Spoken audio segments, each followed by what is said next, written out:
예, 안녕하십니까. ST팜 IR 팀장 이혁수입니다.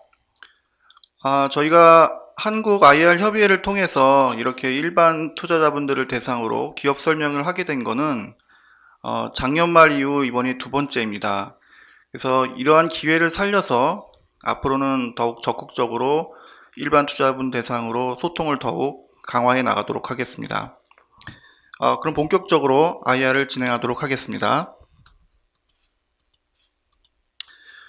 예, 3페이지를 보시면 저희 회사의 중장기 사업 전략을 표시한 내용입니다. 저희 ST팜의 기반 사업은 그 신약 API CDMO고요. 이 분야는 이 스몰 몰리큘 API 부분과 올리고 뉴클레오타이드 API 부분으로 나뉘어집니다. 저희가 1980년대 중반부터 세계 최초의 에이즈 치료제인 지도부딘을 글로벌 제약사인 GSK라는 회사에 납품한 이후부터 지금까지 노바티스, BMS, GSK 등과 많은 그 원료 공급을 했었고요.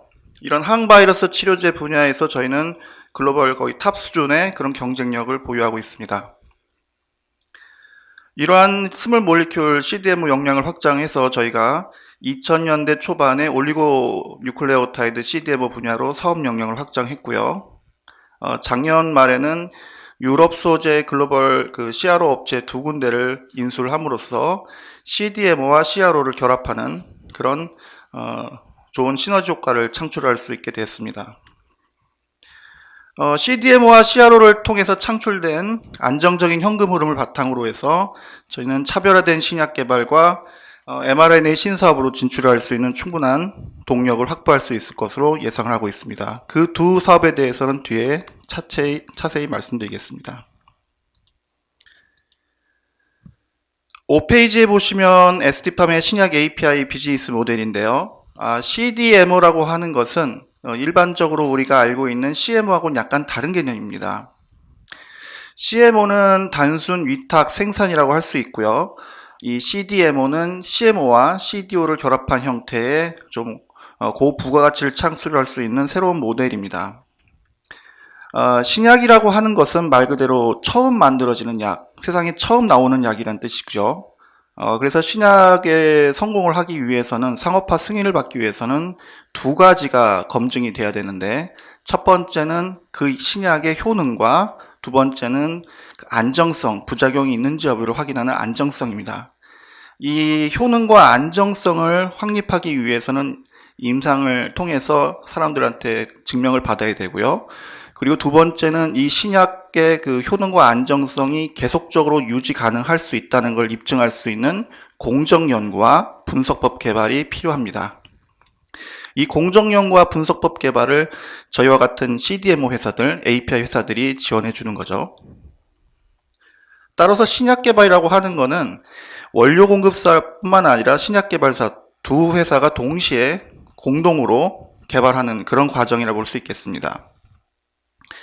저희 ST팜의 그 왼쪽 그림을 보시면 이 신약의 안정성과 효능을 확립하는 그 대표적인 것이 바로 이 CMC 컨트롤, GMP 컨트롤이라고 부르는데요. 품질을 얼마나 더 균일하게 관리를 할 수 있느냐, 효율적으로 관리할 수 있는가에 대한 부분이고요. 이 부분은 크게 공정 최적화, 이 품질 분석 방법의 정립, 그 다음에 퀄리피케이션이나 밸리데이션, 이 다큐멘테이션, 문서화 작업, 이런 것들을 저희가 대행해 주면서 글로벌 제약사로부터 무형의 수수료를 받게 되는 겁니다. 그래서 일반 CMO보다는 높은 수준의 마진을 구가할 수가 있는 것이죠.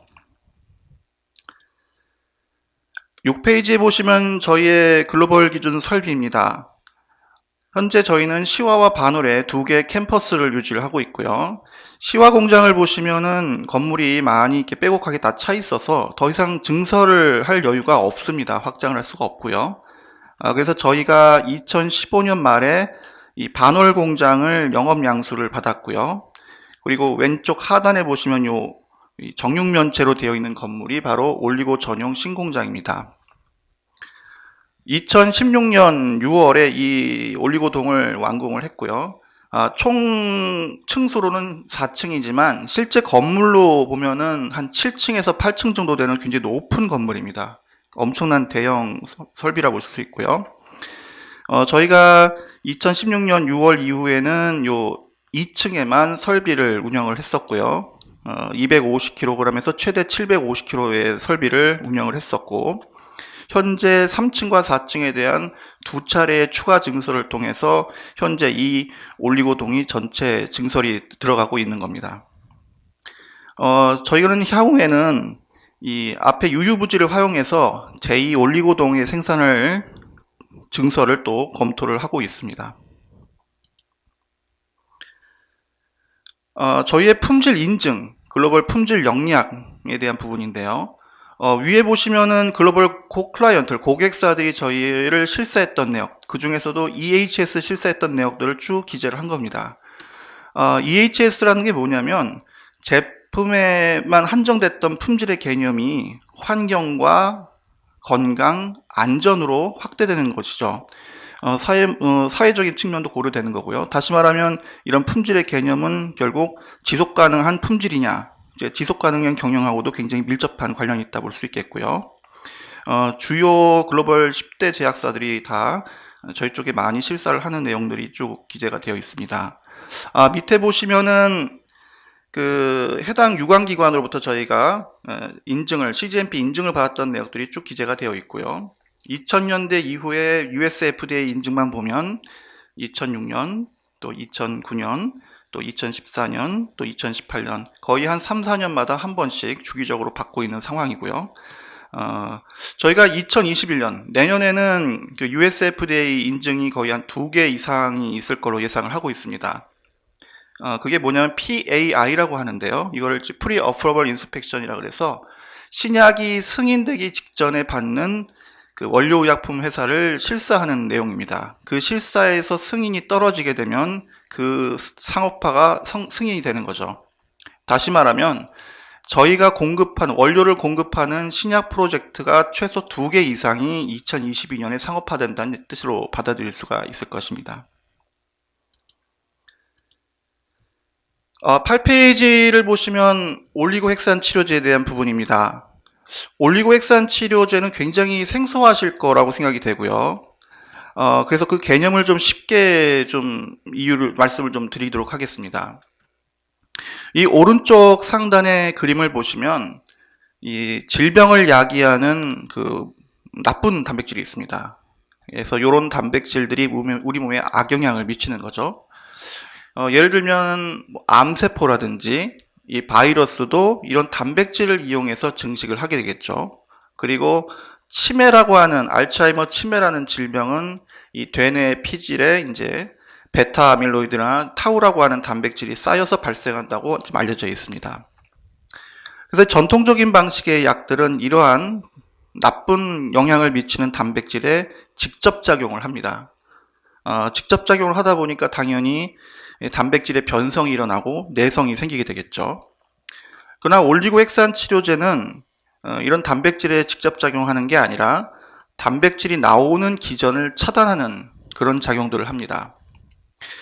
우리 모든 생명체는 기본적으로 생리작용을 하기 위해서는 단백질이라는 물질이 필요한데 이 단백질이 나오는 과정은 DNA에서 메신저 RNA를 통해서 그리고 단백질이 합성되는 이러한 구조로 이루어지고 있죠. 그래서 올리고핵산 치료제는 이 고리를 차단함으로써 특정 단백질, 질병을 야기하는 단백질을 원천적으로 차단할 수 있는 치료제입니다.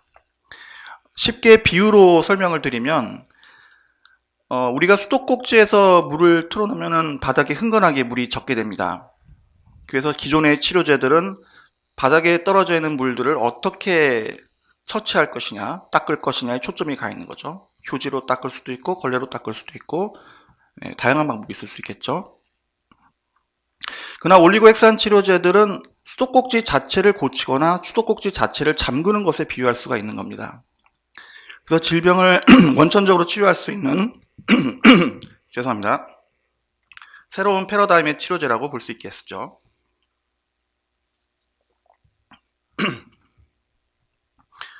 이 올리고핵산 치료제는 지금으로부터 약 40년 전에 항체랑 거의 비슷한 시기에 이론적 개념이 등장을 했습니다. 그러나 항체보다도 최초의 신약이 나오는 시점이 15년이나 뒤에 나오게 됐는데요. 그 이유는 뭐냐면 이 올리고핵산 치료제를 개발하기가 굉장히 어려웠기 때문입니다. 결국 이 올리고를 집어넣기 위해서는 결국 DNA나 메신저 RNA에 있는 염기서열하고 달라붙어야 되는데, 이곳이 있는 곳이 결국 세포 안에 있고 결국 세포막 안으로 원료를 집어넣어야 된다는 얘기죠. 결국 이 세포막 안으로 들어가는 게 굉장히 어려웠습니다. 우리가 스몰 몰리큘이라고 하는 거는 저분자 화합 신약을 뜻하고요. 우리가 이제 보통 분자 크기로 얘기하면 자전거 정도 크기라 볼 수 있고요. 올리고 뉴클레오타이드는 분자 크기로 보면 한 자동차 정도 크기, 그리고 지금 최근에 각광을 받고 있는 이제 항체 치료제들은 이 항공기 정도의 크기라고 비유를 든다면, 자전거가 들어가기도 어려운 곳을 자동차가 들어가려 하니까 이 문제가 생겼던 거죠. 결국 딜리버리의 문제가 가장 컸던 거고, 딜리버리가 잘 안 되니까 다량의 올리고를 집어넣고 그것이 간에 무리를 줘서 독성이 발생했던 그런 이슈가 있었던 것이죠. 그러나 2010년이 지나서 2012년부터 2014년까지 분자 생물학이 굉장히 발달하게 되면서 나노 기술들이 굉장히 향상이 됩니다. 그러니까 나노 기술들이 향상되면서 점차 이 세포 안으로 들어갈 수 있는 이 플랫폼 기술들이 개발되기 시작된 거죠. 결국 딜리버리의 기술만 해결되면 올리고뉴클레오타이드는 굉장히 큰 잠재력을 갖고 있는 신약이라고 볼 수 있겠습니다. 그래서 최초의 블록버스터 신약이 물론 2014년 이후에 등장을 했고요. 바이오젠의 스핀라자가 현재 작년 기준으로 매출 2조, 올해는 한 2.5조 정도를 추정을 하고 있는데요. 문제는 이게 워낙 희귀질환, 유전적 희귀질환이다 보니까 1년에 소요되는 올리고의 양, 원료의 양은 한 3kg밖에 들어가지 않게 된 겁니다. 그러니까 저희 같은 원료를 공급하는 회사 입장에서는 그렇게 유쾌한 일은 아니었던 거죠. 근데 상황이 바뀌었습니다. 그 이후에 딜리버리 기술들이 많이 향상되면서 새로운 딜리버리 혹은 플랫폼 기술이라고 할 수 있는 갈락이라고 하는 기술이 개발이 된 거죠. 이 갈락이라는 것을 올리고에 붙여서 넣어주게 되면은 간으로 전달이 되는 겁니다. 우리 몸에서 간은 각종 대사와 관련된 단백질과 효소를 분비하는 곳이고요.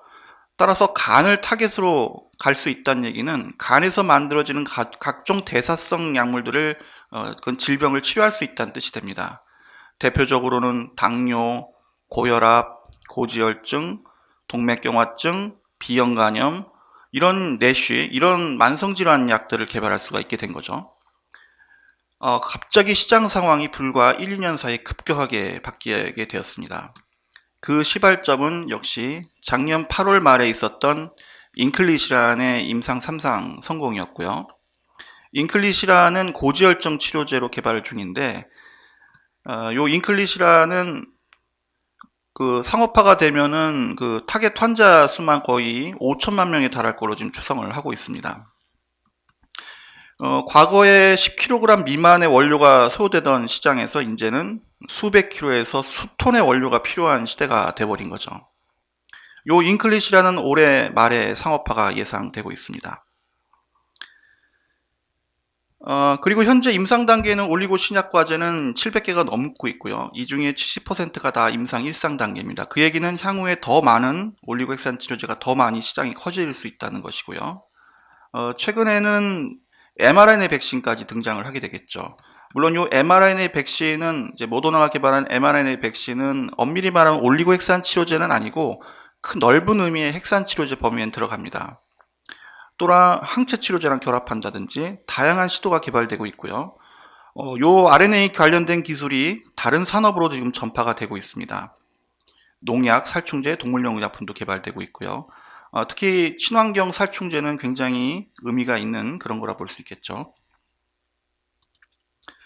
올리고 약물의 장점과 과제입니다. 장점을 보시면 첫 번째, 약물 디자인하기가 되게 쉽다는 겁니다. DNA나 RNA를 이루고 있는 염기서열은 크게 4가지의 염기로 이루어져 있죠. 그래서 아데닌, 티민, 구아닌, 사이토신 요 4개의 염기를 서로 짜맞추면 되기 때문에 약물 디자인 되게 쉽습니다. 그러다 보니까 약물을 개발할 수 있는 시간이 굉장히 단축되는 거고, R&D라든지 전임상 기간을 2년 이내로 줄일 수 있다는 거죠. 굉장히 획기적인 겁니다. 그래서 현재 미국에서 올리고핵산 치료제를 대표적으로 개발하는 엘라일람이나 아이오니스 같은 회사는 바이오 플랜트란 말을 쓸 정도로 1년에 1개 이상, 2개 이상의 신약들을 매년 찍어내고 있습니다. 플랫폼 기반 기술이기 때문에 적응증 확대에 유리하고요. 불치나 난치성 유전 질환에서 만성 질환 분야로 영역이 넓어지기 때문에 원료량이 굉장히 늘어나는 거죠. 단백질에 직접 작용하지 않으므로 내성도 거의 안 생기고요. 바이러스 및 암세포의 돌연 변이를 따라잡을 수 있는 현재까지 인간이 개발한 유일한 치료제 영역이라 볼 수 있습니다. 이 대표적인 거는 최근에 개발되고 있는 모더나의 mRNA 백신을 사례를 보면 알 수 있겠죠. 이 바이러스의 유전 물질이 염기 서열이 공개된 이후에 불과 45일 만에, 45일 이전에 원료를 생산할 정도로 굉장히 발빠르게 치료제를 개발할 수가 있는 거고요. 항체랑 충분히 경쟁할 수 있는 연간 약제비가 되게 쌉니다. 그리고 굉장히 중요한 얘기인데요. 약물 지속성이 굉장히 좋습니다. 아까 언급해드렸던 인클리시란의 사례를 들면 1년에 2번 피하 주사를 맞습니다. 나 경쟁 약물인 다닐크론 항체인 암진의 레파타는 한 달에 한두 번 병원에 가서 정맥 주사를 맞아야 되는 거죠. 정맥 주사를 맞기 위해서는 병원에 입원해서 이제 주사를 맞아야 되는데, 그럼 1년으로 따지면 거의 20회 이상 병원을 가야 된다는 거죠. 그리고 우리가 경구용 먹는 그런 스타틴 계열의 약물들도 하루에 한 번, 한 알 복용하는 방식인데, 요 인클릿이라는 1년에 2번 주사를 하면 되는 거죠. 상반기에 한번 본인이 집에서 배에 찌르고, 하반기에 한번 배에 찌르면 혈중에 있는 콜레스테롤 수치가 50 미만으로 떨어지는 겁니다. 엄청난 획기적인 약물인 거죠. 최근 유럽 이마에서는 이 인클리시란의 상업 승인을 권고를 하면서 두 가지를 냈는데, 첫 번째는 단독 사용 및 기존의 스타틴 약물과 병용 사용에 대한 얘기를 했습니다. 그 얘기는 기존의 스타틴 시장에도 충분히 들어갈 수가 있고, 지금의 추정하고 있는 시장보다도 더 커질 수 있는 그런 가능성이 있다고 볼 수 있겠고요. 밑에 보시면은 이것도 재미있는 자료인데요. 이 자료는 올 초에 엘라엘람이 JP모건 헬스케어 컨퍼런스에서 발표했던 내용입니다. 일반적으로 제약산업 평균적으로 신약의 성공 확률은 약 5.5%고요. 이 바이오마커를 썼을 때 약 10% 정도 수준까지 올라가게 됩니다. 그런데 이 올리고핵산 치료제, 특히 엘라엘람이 자체적으로 분석한 바에 따르면 자기들의 올리고핵산 치료제 siRNA의 임상 성공 확률은 무려 58.4%가 나온다는 뜻이죠. 물론 이게 전체 올리고핵산 치료제를 포함한 숫자는 아닙니다. 그러나 엘라엘람이나 아이오니스 같은 상위 바이오텍 회사들은 이렇게 월등하게 높은 성공 확률을 얻을 수 있지 않을까로 충분히 추정해 볼 수가 있는 거죠. 그 이유는 바로 올리고 약물이 새로운 작용 기전을 쓰는 게 아니라 모든 생명체에 있는 기본적인 작용 기전을 쓰기 때문에 딜리버리만 해결되면 된다는 그런 것이 가장 큰 이유가 아닐까 이렇게 생각을 하고 있습니다. 오른쪽에 과제를 보시면 안정성, 옵탁의 부작용, 딜리버리, 독성. 아까 제가 말씀드린 것처럼 딜리버리에 문제가 있었고 그것 때문에 독성 이슈가 생겼다 이렇게 말씀을 드렸죠. 그러나 점점 딜리버리가 향상되고 개선이 되면 독성 이슈는 점점 줄어들 수밖에 없습니다. 더 적은 양을 사용할 수가 있거든요. 그러면 독성은 점점 적겠죠. 그래서 이 4개의 과제는 거의 해결되어 갖고 있는 거고요. 지금 남아있는 과제는 바로 두 가지입니다. 대량 생산 그리고 표적 장기의 확대 문제죠. 얼마나 많이 대량 생산을 해서 단가를 떨어뜨릴 수 있겠느냐. 그래서 현재 그람당 200달러 정도 수준이 되면 충분히 항체랑 경쟁할 수가 있고요. 그람당 100달러 수준 미만으로 떨어지게 되면 스몰 몰리큘하고도 경쟁을 할 수가 있습니다. 이런 대량 생산이 해결된다면 올리고핵산 치료제는 향후 항체와 시장과 거의 비슷한 연간 300조 이상의 시장으로 커질 거로 예상을 하고 있습니다. 두 번째 과제는 결국 표적 장기 확대인데요. 올리고 약물이 처음에 희귀질환으로 개발됐던 때는 벌써 원래는 중추신경계 질환으로 먼저 개발을 했었습니다. 그러다가 갈락이라는 새로운 기술이 나오면서 이 간으로 또 확대가 된 거죠. 그래서 현재는 간과 뇌 이외에는 표적 장기가 좀 잘 못 가는 그런 문제가 있고요. 다시 말하면 이런 표적 장기를 확대할 수 있는 딜리버리 기술들이 향상된다면 올리고 약물들은 굉장히 무궁무진하게 발전할 수 있을 거로 예상을 하고 있습니다. 그 방법은 여러 개가 지금 시도가 되고 있는데요. 항체랑 올리고를 결합시키는다든지 아니면 투여 방법을 개발해서 표독장기를 확대한다든지 이런 다양한 방법들이 개발되고 있습니다. 대표적인 만성질환 올리고핵산 치료제 두 개를 소개해 드리겠습니다. 요 인클릿이라는 앞서 말씀드린 대로 siRNA 치료제고요. PCSK9 저해제 항체 시장에 이제 들어가게 되는 건데 타겟으로 하는 환자는 약 5천만 명 이상 달합니다. 그래서 지금 현재 2024년 4월에 임상이 끝날 거로 보고 있는 대규모 임상 3상을 별도로 진행을 하고 있고요. 만약 그 죽상경화성 동맥경화증 임상이 성공했을 때는 그 인클릿이라는 매출은 기하급수적으로 늘어나지 않을까 보고 있습니다. 5천만 명을 대상으로 했을 때 미국과 일본과 유럽의 환자 수는 약 2,700만 명 정도로 추산을 하고 있고요. 환자 한 명당 1년에 600mg의 올리고를 맞아야 됩니다. 1년에 두 차례 300mg씩 두 번을 맞아야 되기 때문에 그러면 1,000만 명에게 투여를 하기 위해서는 약 올리고가 6톤에 필요한 거죠. 인클릿이라는 올해 말에 상업화가 됩니다. 그리고 오른쪽에 역시 노바티스의 TQJ230인데요. 노바티스의 TQJ230은 임상 규모가 더 큽니다. 인클릿이라니 작년 8월에 성공한 4개 임상과 현재 진행 중인 임상을 포함한 임상 환자 수가 약 18,000명이라고 하면 이 TQJ230이 현재 하고 있는 임상 환자 수는 약 53,000명에 달합니다. 타겟으로 하는 환자 수는 여기 보시면은 이 TQJ230은 요 리포프로틴이라고 하는 단백질 수치를 낮춰주는 약인데요. 요 내용을 보시면 리포프로틴에 의해서 이 동맥경화증이 위험이 증가된 환자가 전 세계 5명 중에 1명이란 뜻이죠. 그래서 타겟으로 하는 환자는 진짜 브로드하게 14억 명에 달합니다. 그러니까 선진국 시장만 보면은 1억 명이 넘을 거고요. 그 1억 명 중에 한 10%인 1,000만 명에게 투여한다면 약 9.6톤의 올리고가 필요합니다. 밑에 자료는 임상 2상 B의 결과인데요. 임상 3상의 디자인은 월 1회 80mg을 처방하는 것으로 했죠. 그럼 한 달에 80mg를 처방하니까 1년이면 환자 한 명당 960mg을 처방을 하게 되는 겁니다. 지금까지 나와 있는 모든 리포프로틴을 타겟으로 하는 약물들은 그 리포프로틴 수치를 거의 20에서 30% 미만으로까지 낮출 수가 없었어요. 그런데 이 TQJ230은 임상 결과를 보면 엄청나게 탁월한 효능이 나오고 있고요. 이 리포프로틴 수치를 거의 80% 이상을 감소시키는 아주 엄청난 약물이라 볼 수 있겠습니다. 1,000만 명한테 투여하면은 9.6톤이 나오는 거죠. 2025년 이후에. 그러니까 2026년 정도, 그 정도 시점을 전후해서 2024년을 전후해서 획기적으로 거의 연간 10톤 이상의 원료가 들어가는 시장이 열릴 거로 보고 있고요.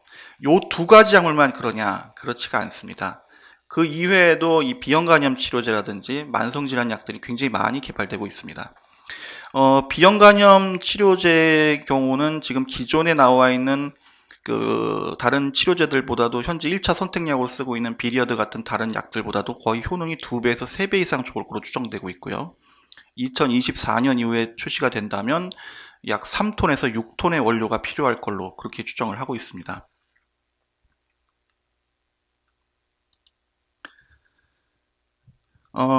아이오니스와 엘라일럼의 파이프라인들을 보시면요.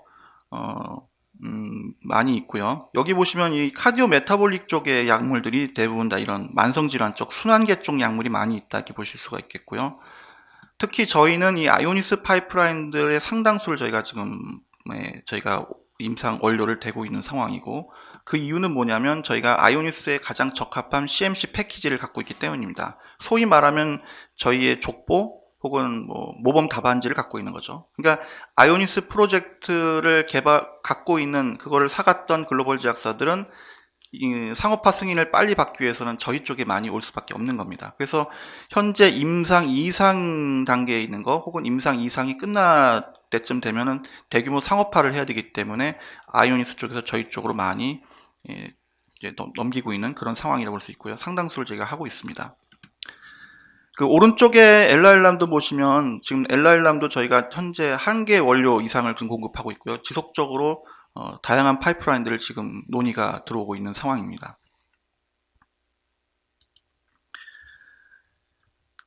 이제는 ST팜의 경쟁력을 말씀드려야 될 텐데요. 지금까지는 시장 동향에 대한 설명을 드렸던 거죠. 저희는 저희 경쟁사하고 다르게 세계 유일의 이 모노모와 올리고를 연속해서 동시에 생산할 수 있는 시스템을 갖고 있습니다. 저희 경쟁사인 니토덴코, 아베시아나 에질런트는 요 앞 단계 3개, 요걸 이제 단량체 혹은 모노모라고 얘기를 하는데 이거를 만들지를 못합니다. 그리고 이 올리고를 만드는 기술이 굉장히 중요하고 이게 굉장히 비싼 거죠. 이 모노모는 별렇게 많이 비싸지는 않습니다. 포스파 아마다이트 정도만 좀 이익이 좀 많이 난다고 볼 수 있고요. 이 올리고는 굉장히 비싸고 만들기도 어려운 거죠. 저희 경쟁사와 다르게 저희는 이 뉴클레오사이드부터 시작해서 올리고 뉴클레오타이드까지를 일괄적으로 다 생산할 수가 있으니까 당연히 중간 마진이 없습니다. 그래서 가격 경쟁력이 있고 공급이 굉장히 안정적이겠죠. 지금처럼 수요가 많은데 공급이 못 따라가는 상황에서는 이 공급의 연속성, 품질이 또 균일해야 되는 문제, 저희가 이 포스파마다이트 같은 모노모를 재고를 놔두면서 바로바로 생산할 수 있다는 측면, 그래서 신약 개발 속도, 시간을 되게 단축시킬 수 있다는 장점, 그런 면에서 굉장히 경쟁사보다 유리한 상황이라고 볼 수 있고요. 또 하나는 요건 이제 시스템적인 문제라고 한다면 다른 하나는 저희 공장 자체의 수준이 굉장히 높습니다. 그래서 바이오 컨셉이 아닌 파마 컨셉으로 지어진 최초의 올리고 공장이고요. 이 파마 컨셉이라고 하는 거는 쉽게 말씀드리면 그만큼 품질 관리를 더 엄격하게 한다는 뜻입니다. 그러니까 뭐 조그마한 슈퍼와 뭐 엄청난 대형 마트 뭐 이런 식의 이런 걸로 보시면 되겠죠. 그리고 저희는 강력한 이 트랙 레코드를 갖고 있습니다. 현재 임상 단계에 있는 미국이나 유럽 단계에 있는 임상 단계에는 25개 이상의 올리고 신약의 원료를 대고 있습니다. 그 중에 상업화 단계는 책 4개이고요. 점점 상업화가 될 거고 저희는 그 올리고 글로벌 제약사의 올리고 신약의 상업화 단계는 지금 현재 1개밖에 없지만 향후에는 계속 늘어날 거로 보고 있고 저희가 추정하고 있는 올리고 쪽의 프로젝트를 보시면 2022년에 1개, 2023년에 1개, 2024년에 2개, 2025년에 1개의 신약이 올리고 신약이 저희 쪽에서 상업화가 될 거로 예상을 하고 있습니다. 저희의 이런 경쟁력에 빗대서 이 글로벌 리서치 회사인 그 프로스트 앤 설리반으로부터 저희가 2018년에 아시아 태평양 지역 최고의 올리고 업체로 선정이 됐고요. 연이어서 저희가 로쇼 CDMO 어워즈를 또 수상을 했습니다. 이거에 굉장히 의미가 있는 게 뭐냐면 올리고 분야에서는 글로벌 최초로 저희가 받은 거고요. 이 스몰 몰리큘 분야에서도 거의 아시아 최초로 받은 내용이죠. 실제 고객사, 실제 글로벌 제약사가 CDMO 회사를 평가했을 때 이 회사가 대단하다 라고 하는 그런 경쟁력을 입증을 해준 거죠. 참고로 경쟁사 말씀을 드렸는데 경쟁사에 대한 동향을 좀 말씀드리면 현재 니토덴코 아베시아의 캐파가 1.4톤 규모고요. 그리고 에질런트가 약 1톤의 캐파를 갖고 있고 저희 ST팜이 0.8톤입니다. 그러니까 3개의 회사, 이게 빅3 대량 생산을 해줄 수 있는 이 3개의 회사를 합쳐도 3.2톤 밖에 안 되는 거죠. 근데 당장 올해 말에 상업화되는 약이 뭐 내년부터 1톤, 점점 늘어나겠지만 2024년 경우로 거의 6톤의 원료가 필요한 시대가 된다는 거니까 지금 글로벌적으로는 지금 올리고 원료가 굉장히 쇼티지가 나는 상황이라고 볼 수 있겠습니다. 그래서 공급자 우위의 그런 시장이 향후 오랫동안 지속될 수 있을 거로 예상을 하고 있는 거죠.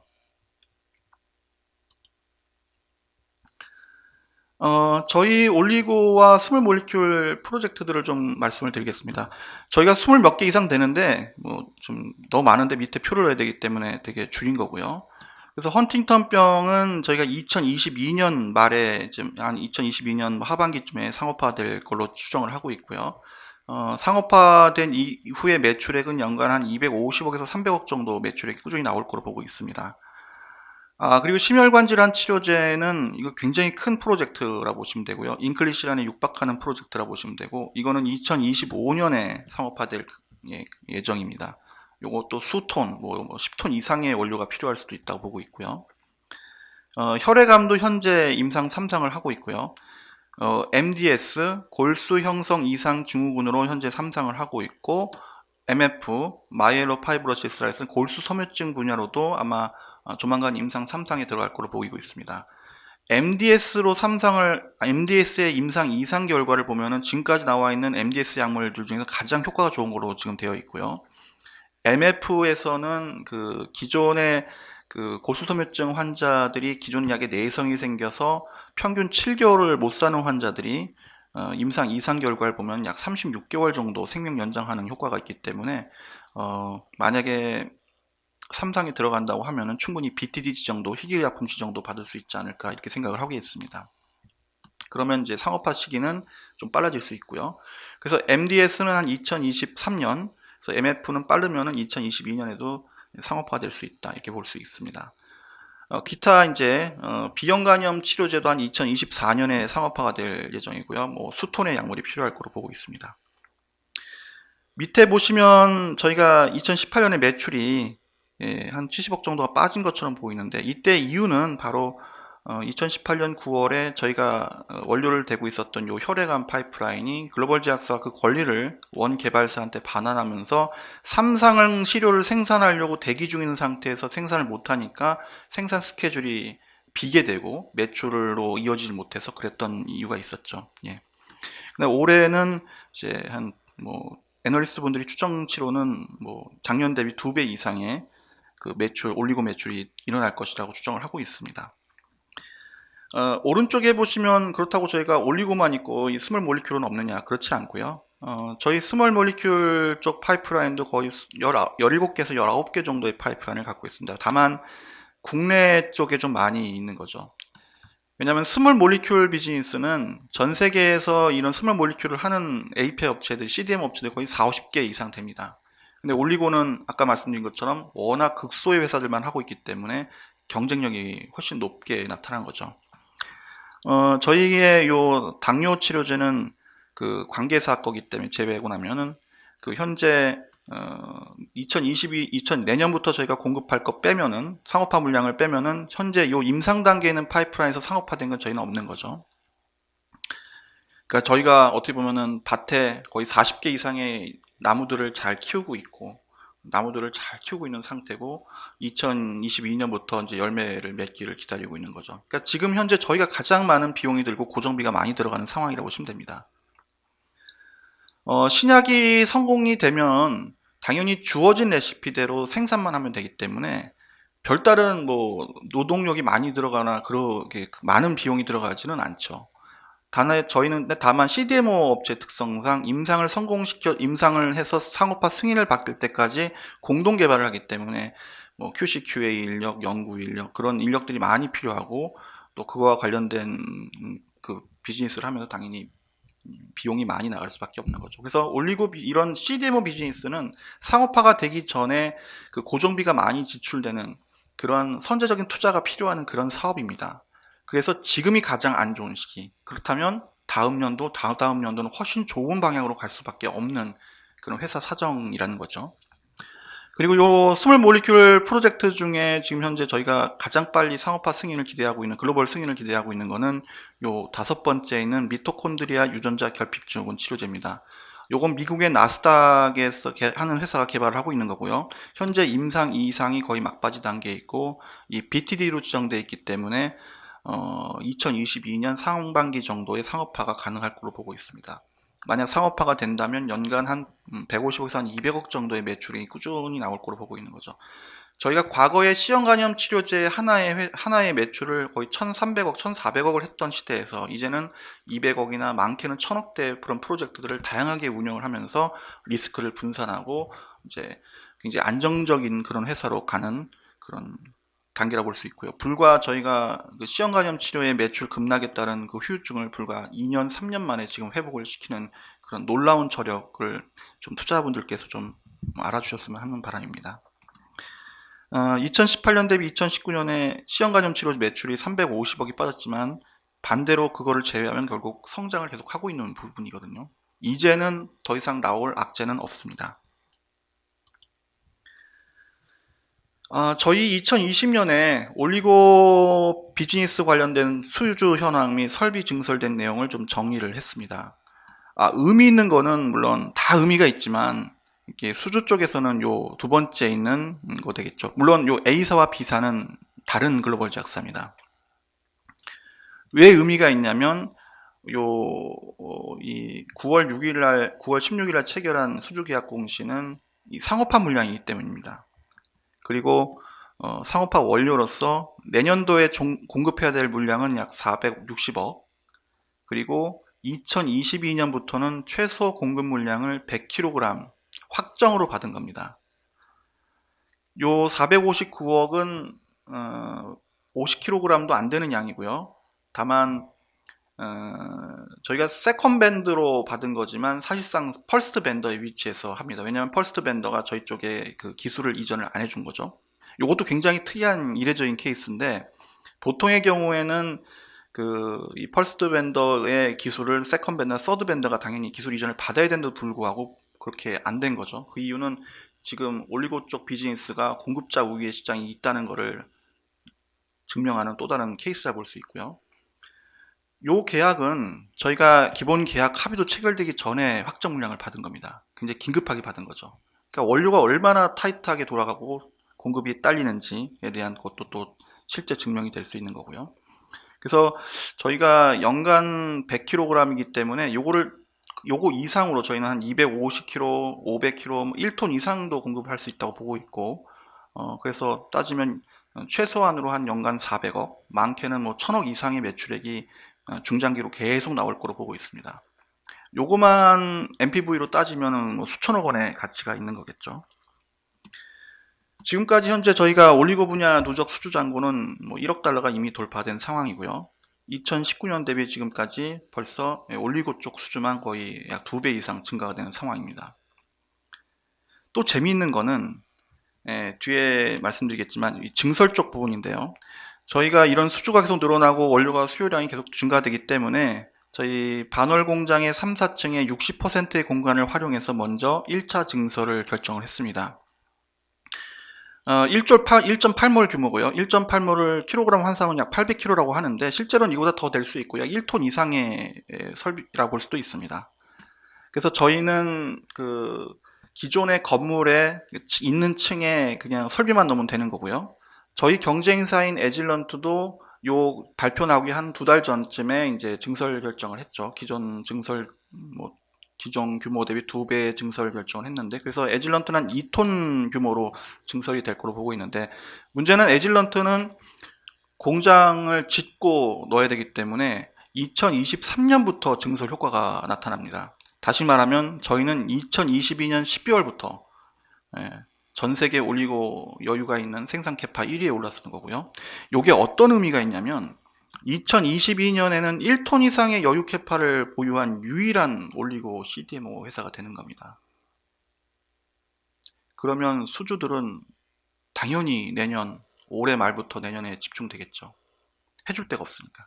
특히 대량 생산을 필요한 물량들이 저희 쪽에 많이 들어올 걸로 예상을 하고 있습니다. 두 번째로 저희가 2차 증설을 결정했는데요. 이거는 글로벌 제약사가 공장을 지어주는 겁니다.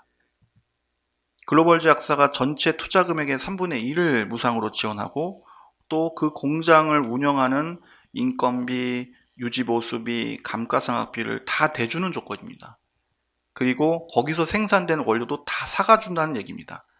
근데 그 설비에서 전용으로 1년에 8개월 동안 생산되는 원료를 다 사가 주는 거고, 그 사가는 원료 가격은 이번 공시 규모에 포함이 안 되어 있는 거죠. 별도입니다. 그리고 제조 수수료까지 주게 되어 있습니다. 배지당 10배지 기준으로 계산했을 때 약 150만 달러의 그 제조 수수료까지 주는 거죠. 굉장히 갑과 을이 바뀐 그런 계약입니다. 이런 사례는 국내에서는 유일한 사례고요. 글로벌적으로는 그 론자 이후에 처음 있는 일입니다. 과거에 론자가 이 바이오 항체 치료제 시장이 원료가 부족할 때, 쇼티지가 나갈 때 그런 일이 한 번 있었다고 하죠. 그렇다면 결국 저희 회사 올리고 비즈니스도 이제 이런 쇼티지를 바탕으로 해서 글로벌 CDMO에서 성장할 수 있는 충분한 트랙 레코드가 아닌가 이렇게 생각을 하고 있습니다. 그래서 저희는 일시적으로는 설비가 완료되는 2022년까지 약 235억 원의 돈을 무상으로 받고요. 단계별로 마일스톤 받고요.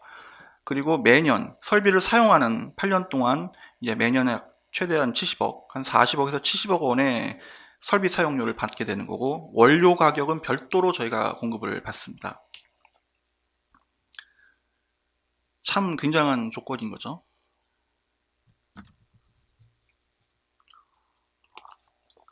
저희는 이것뿐만 아니고 지금 원료가 워낙 귀하고 쇼티가 나기 때문에 지금 3차 증설도 지금 검토를 하고 있습니다. 아까 말씀드렸던 그 올리고 제 생산 1동 위에 주차장 부지가 넓게 형성되어 있는데요. 그 주차장 부지를 이용해서 아예 동 하나를 건물 하나를 통째를 짓는 방식도 개발을 지금 검토를 하고 있고, 이러한 글로벌 제약사의 생산 설비 투자 지원 사례는 다른 글로벌 제약사들을 자극할 수 있는 그런 또 하나의 그 요인이 될 수도 있습니다. 현재 저희가 2021년 내년도까지 생산 스케줄은 지금 다 풀로 다 차 있고요.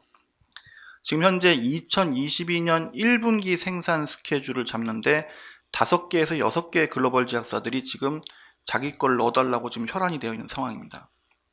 지금 이런 상황을 빗대어 설명드리면, 비유적으로 설명해드리면, 저희가 맛있는 맛집에 가서 먹기 위해서는 줄을 서서 대기를 해야 되는 상황인 거죠.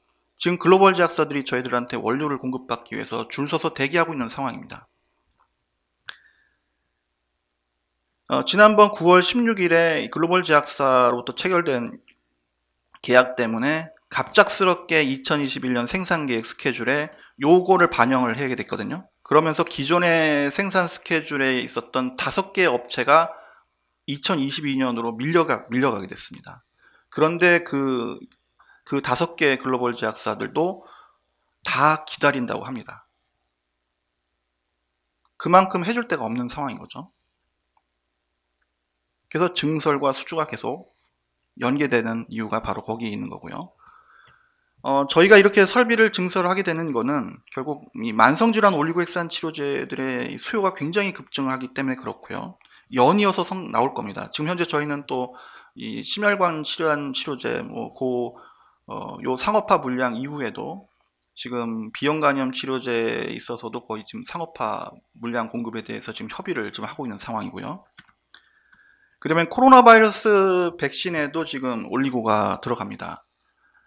코로나 바이러스 백신의 그 면역 증강 보조제라고 해서 백신의 면역력을 강화시키는 어주반트 기술이 있는데, 그 어주반트 치료제 중에 이 CPG라고 올리고가 들어가는 게 있죠. 그래서 대표적으로 지금 이 CPG를 개발하는 글로벌 그 바이오텍 회사는 미국의 다이나백스라고 하는 회사가 있는데, 이 회사의 추정치로는 1년에 내년 이후에 1년에 약 그 10억 명한테 투여를 하기 위해서는 10억 개의 CPG가 필요하기 위해서는 약 3톤의 올리고가 필요할 거로 예상을 하고 있고요.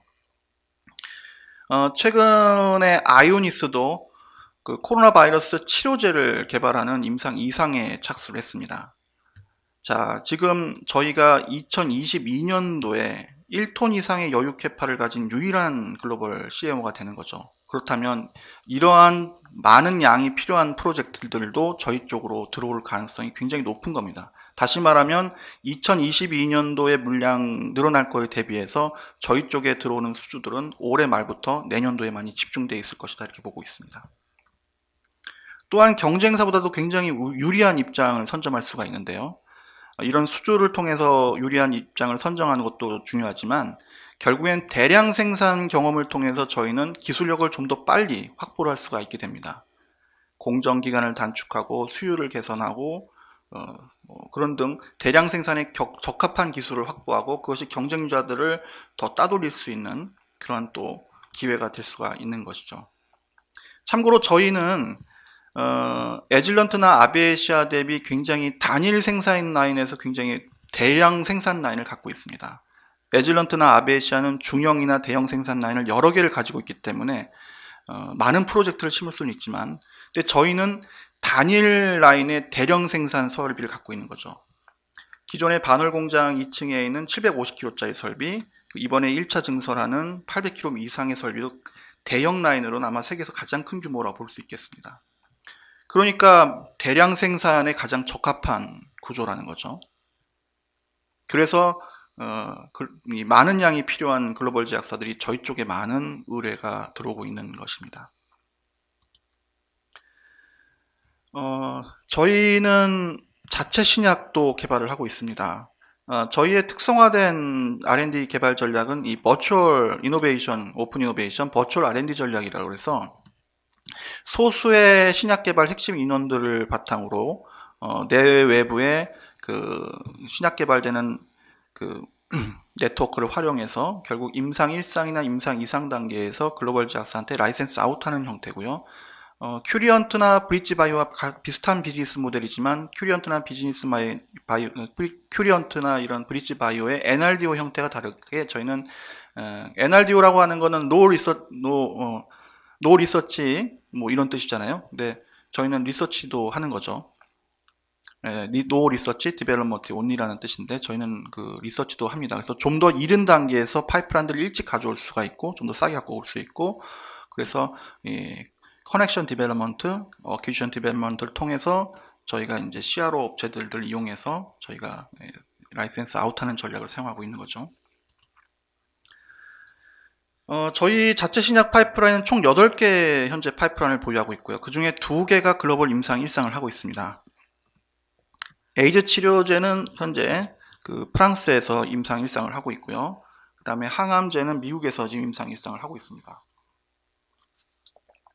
기전상으로 좀 말씀드리면 에이즈 치료제는 세계 최초로 에이즈를 완치할 수 있는 신규 메커니즘입니다. RNA라고 하는 거고요. 그거에 주목해서 미국 국립보건원에서 2018년 5월에 연구지원과제로 선정을 해줬습니다. 또한 기존 나와 있는 에이즈 치료제들과 다른 그 캐탈리틱 사이트를 건드리지 않은 난 캐탈리틱 사이트 저해 기전이기 때문에 기존 에이즈 치료제들의 내성을 극복할 수 있는 새로운 기전이고요. 그래서 현재 내성을 극복하는 병용 투여용으로만 해도 거의 시장 규모는 거의 3조 이상이 될 거로 추정을 하고 있습니다. 요 완치규는 뭐 엄청나게 클 거로 보고 있고요. 저희는 현재 1일 1회 경구 투여 외에 이 장기 지속성 주사제로 동시에 개발을 하고 있습니다.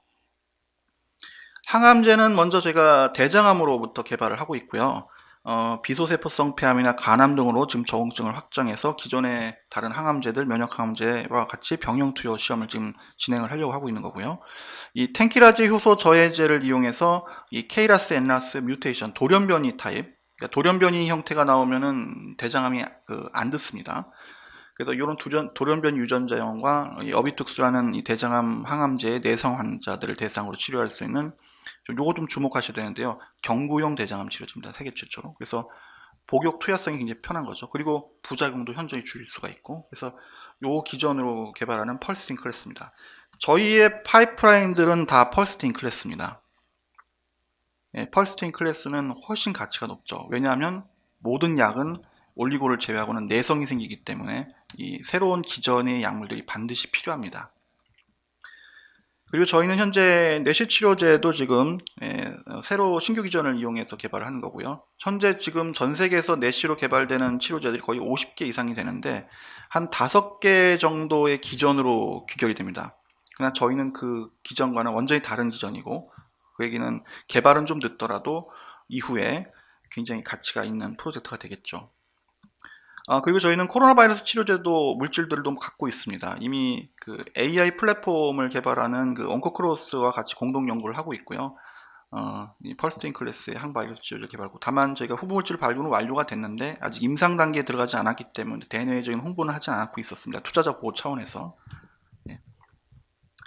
기타 저희는 뭐 창상 치료제라든지 염증성 장질환 치료제도 갖고 있고 뭐 항인플루엔자 바이러스 치료제도 갖고 있습니다. 이외에 저희가 아까 항바이러스 치료제 전문기업이라고 말씀드렸는데요. 저희가 예전부터 80년대 중반부터 이 바이러스 원료들을 굉장히 많이 공급해왔기 때문에 이 바이러스 치료제 개발하는 데서는 전 세계에서 거의 뭐 탑 수준의 수준이라고 보시면 되고요. 그래서 지난번에 C형 간염 치료제도 저희가 했었던 거고 세계 최초 에이즈 치료제인 지도브린도 저희가 공급을 했습니다. 그래서 그런 의미 있는 그런 회사라 볼 수 있겠고요. 그리고 그 바이러스와 관련된 이 물질 라이브러리도 저희가 확보를 하고 있는데 약 500종 이상의 물질 라이브러리를 갖고 있기 때문에 어느 지역에서 새로운 변종 바이러스가 생긴다고 하면 저희 쪽에 먼저 연락이 오는 경우가 많이 있습니다. 저희 라이브러리를 이용해서 검색을 해서 적합한 염기서를 해서 이제 치료제가 있는지를 찾는 거죠. 그런 물질 라이브러리도 굉장히 많이 보유하고 있습니다. 18페이지 보시면 저희 에이즈 치료제입니다. 이 에이즈 치료제를 좀 말씀을 좀 드리겠습니다. 되게 영어로 되어 있어서 좀 설명을 드리면요. 요 A라고 하는 게 그 에이즈에 감염된 세포죠. 요 에이즈에 감염된 세포에 요 초록 색깔로 되어 있는 게 캡시드라고 하는 껍질 외막입니다. 그래서 요 캡시드 안에서 인테그라제 효소랑 에이즈 바이러스의 유전 물질 RNA가 서로 결합을 해서 계속적으로 바이러스 유전 물질을 증식해서 만드는 거죠. 그런데 오른쪽을 보시면 저희 약이 이제 알리니 기전이니까 저희 STP-0404를 처방을 하게 되면 요 인테그라제 효소랑 결합을 하면서 에이즈 바이러스의 유전 물질을 바깥으로 끄집어냅니다. 요 캡시드 바깥으로 끄집어내는 거죠. 그러면 요걸 이제 미스 로컬라이제이션이라 그래서 정위치가 아닌 뭐 좀 다른 위치에 가게 하면서 자연스럽게 이 증식을 못하도록 만드는 거죠. 근데 바이러스가 증식을 못하게 되면 체내의 면역 시스템에 의해서 당연히 먹히게 되는 거죠. 요게 전자현명으로 보는 사진이 이겁니다. 그래서 세포가 감염된 에이즈에 감염된 세포, 그리고 저희 약을 처방을 했을 때 캡시드 바깥으로 끄집어 나간 모습이 확인이 되는 거죠. 기존의 에이즈 바이러스 치료제들은 에이즈 바이러스의 활성을 억누르는 억제제였지 치료를 할 수 있는 치료제는 아니었습니다. 근본적으로. 근데 저희 거는 세계 최초로 요 기전에 의하면 에이즈 바이러스를 완치할 수 있는 가능성이 있는 거죠. 그래서 요 얘기가 나오는 겁니다. 새로운 MOA, 메커니즘 오브 액션, 그러니까 활동 메커니즘이라는 거죠. 그리고 에이즈 바이러스를 완치할 수 있는 활동 메커니즘이다. 그 밑에도 재미있는 표현이 있는데요. 블락이나 락도 아니고 쇼크나 킬도 아니고 저희 STP-0404는 분할해서 정복하는 겁니다. 이게 어떤 의미냐면 블락이나 억제를 하거나 뭐 그다음에 충격을 줘서 죽이게 되면 에이즈 바이러스에 직접 작용하기 때문에 직접 공격하기 때문에 에이즈 바이러스에 변성이 생기고 내성이 생긴다는 뜻이거든요. 근데 저희는 내성이 생기지 못하게 그냥 미스 로컬라이제이션만 유도하니까 에이즈 바이러스는 자기도 모르게 그냥 죽게 되는 거죠. 우리가 비커에다가 개구리 집어넣고 밑에 불을 틀면 서서히 죽는 것처럼 본인도 모르게 이렇게 사멸하게 되고 그러면 내성도 현저하게 줄일 수 있다는 그런 장점이 있는 겁니다. 현재 임상 1상이 잘 진행되고 순조롭게 진행되고 있고요. 내년 2분기나 3분기 정도 되면은 임상 1상의 중간 결과가 나올 거로 예상을 하고 있습니다. 아마 내년 1분기 이내에는 임상 1상의 그 중간 결과, 그다음에 내년 한 2분기나 3분기 때는 임상 1상 결과가 나올 걸 보고 있고, 임상 1상 중간 결과가 나오는 시점에서 굉장히 큰 반향이 있을 수 있다 이렇게 보고 있고, 현재 글로벌 학회지의 논문 게재 작업도 지금 진행이 되고 있습니다. 보시면 약물 상호작용도 없다는 거죠. 순환기라든지 중추신경계 상호작용도 없고 유전 독성도 없고 또 약물의 최대 허용치 영역도 굉장히 넓다. 안전 마진이 되게 넓다는 뜻입니다. 그래서 굉장히 안전한 약물로 만들 수 있다는 뜻이고요. 그 다음에 오른쪽 보시면은 4주 반복 독성 시험을 했을 때 이 방광이라든지 요로라든지 신장에서 조직에 문제가 없이 깨끗하게 나왔다. 조직 독성이 없다는 뜻이 되겠죠. 그러니까 안전한 약물로 개발할 수 있다는 뜻입니다. 그 다음에 이제 항암제 파이프라인을 좀 설명을 드리겠습니다. 요 21페이지 보시면요. 저희의 그 대장암 항암제인데요. 요 콜로 320DM이라고 하는 건 대장암 세포주입니다. 그러니까 전임상에서 세포주 실험을 했을 때 암세포 성장이 약 45%가 억제된 거죠. 요 TGI라고 하는 거는 튜머 그로스 이니비터라서 암세포 성장을 억제해 주는 건데 45%나 떨어뜨려서 낮출 수가 있다는 게 확인이 된 겁니다. 밑에 있는 자료는 더 재밌는데요. 요거는 그 PDX 모델이라고 그래서 PDX 제노그래프트 모델이라고 그래서 그 대장암 환자의 암 조직을 떼서 동물한테 이식을 하고 그 이후에 저희 약을 처방을 했을 때 얼마나 많이 그 항암 효과가 있는지를 확인하는 거죠.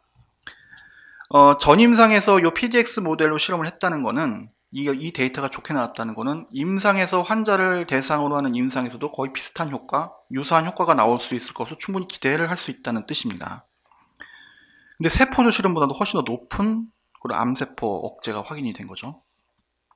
이게 되게 고무적인 일입니다. 그래서 용량 의존적으로 약 63%의 킬로그램당 60mg을 처방했을 때 63%의 암세포 성장 억제가 확인이 됐습니다. 현재 요 텐키라제 저해제들은 이 일룸, 그 회장의 독성 이슈 때문에 지금까지 임상 단계에서 대부분 다 실패가 됐었는데, 현재 저희 약물은 만약에 임상 1상에서 요 회장 독성이 없다는 것이 규명되면 이 글로벌 제약사들이 러브콜을 많이 받을 수 있을 거로 추정을 하고 있고요. 저희가 전임상 4주 반복 독성 실험에 따르면은 킬로그램당 30mg 또 킬로그램당 90mg을 처방했을 때 이 회장의 독성, 조직 독성이 전혀 없다는 것이 확인이 됐습니다. 그래서 클리니컬 트라이얼 사이트에도 저희가 등록이 다 되어 있고요. 임상 1상, 항암제는 임상 1상이 2년이 걸리기 때문에 내년 한 2분기나 3분기에는 임상 1상의 중간 결과가 나올 거로 예상을 하고 있습니다. 다음으로는 저희의 신규 사업 mRNA 백신 비즈니스인데요. 저희가 올해 6월, 7월경에 저희가 mRNA 과제에 대해서 오픈 이노베이션 연구과제 공모를 한 적이 있습니다. 그래서 미국하고 한국의 연구과제를 공모했고요. 이것을 시발점으로 해서 저희가 이 mRNA 관련된 백신 사업에 진출을 하게 됐는데요. 두 가지입니다. 자체 신약을 개발하는 거, 그리고 그 글로벌 대량 생산을 위한 CDMO 비즈니스를 확립하는 거, 이 두 가지 영역을 볼 수 있겠고요. 이 mRNA 백신은 이 항바이러스 백신도 중요하지만 결국 항암 백신입니다. 결국 mRNA 백신은 결국 암 백신 쪽으로 갈 것이고, 저희는 그거를 먼저 선제적으로 투자한다는 개념으로 이해하시면 될 거고, 글로벌 쪽에서는 현재 이 mRNA를 원료를 대량으로 생산을 할 수 있는 회사가 거의 없고요. 한 2개 정도밖에 없고 되게 소량만 할 수 있는 상황입니다. 현재 저희도 임상 단계에서 시료를 충분히 생산할 수 있는 역량은 다 갖추고 있고, 현재 그 국내외에서 약 2건의 생규 수주를 받은 바 있습니다. 그리고 저희가 향후에 수요 증가를 대비해서 결국 이 대량 생산 설비도 나중에 이제 상황을 따라서, 시장 상황에 따라서 이 대량 CDMO 비즈니스도 사업을 확장할 계획으로 갖고 있고요. 올 8월경에 올 7월 8월경에 미국에서 저희 그 mRNA 전문가를 초빙해서 분석법 연구라든지 공정 연구 이런 컨설팅을 진행을 했습니다. 그리고 최근에는 저희 국내에 mRNA 생산 관련된 특허도 출연을 한 적이 있었죠. 그래서 저희는 다른 회사들보다 훨씬 더 발빨리 선제적으로 진출을 해서 혁신적인 그런 거를 좀 창출하려고 하는 역량을 보고 있습니다. 그리고 마지막으로 저희가 작년에 유럽 소재 글로벌 CRO 업체를 인수했던 내용들 좀 설명을 해드리겠습니다. 그래서 스위스에 있는 그 아나페스 서비스라는 회사가 있고요. 이 회사는 조직 독성을 하는 그런 회사입니다. 그래서 여기에 클라우스 웨버라는 분이 글로벌 시장에서 굉장히 저명하신 분이고, 이분이 서명을 한 그 서명은 그 미국 FDA에서도 보지도 않고 따지도 않고 그냥 오케이 사인한다는 그런 말이 있을 정도로 굉장히 유명하신 분이고, 이분이 현재 저희랑 같이 협업을 해서 아나페스 서비스를 운영을 하고 있습니다. 그리고 아나페스 리서치는 이제 스페인 바르셀로나에 있는 CRO 업체고요. 요거는 그 비임상 중에서 동물 실험을 하는 그런 회사입니다. 그래서 저희가 이런 CRO 업체를 인수하면서 조직 독성, 그 다음에 동물 실험을 다 할 수 있는 그런 회사가 된 거죠.